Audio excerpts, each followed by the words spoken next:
सर्व प्रकारचे urgent photo काढून मिळण्याचे एकमेव ठिकाण बटाव फोटो स्टुडिओ। ठिकाण अमरधाम रोड, हॉटेल विक्रांती समोर, येवला।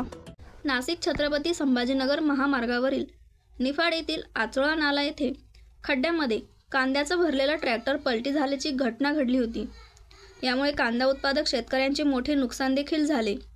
याच महामार्गावरील खड्ड्यांमध्ये बसून प्रहार जनशक्ती पक्षाच्या पदाधिकारी व कार्यकर्त्यांनी आंदोलन करत सार्वजनिक बांधकाम विभागाचा निषेध व्यक्त केला।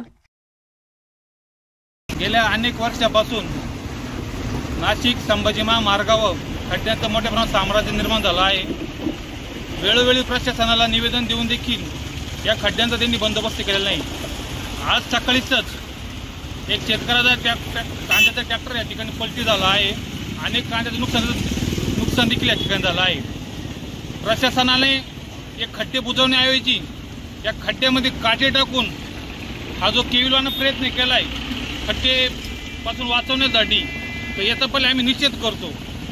आणि लवकरात लवकर जर हे खड्डे बुजवले नाही तर सार्वजनिक बांधकाम विभाग प्रहार जनशक्ती पक्षाच्या वतीने मोठ्या इथल्या जे शेतकरी वर्ग आहे त्यांना घेऊन मोठ्या प्रमाणात आंदोलन या ठिकाणी करण्यात येईल।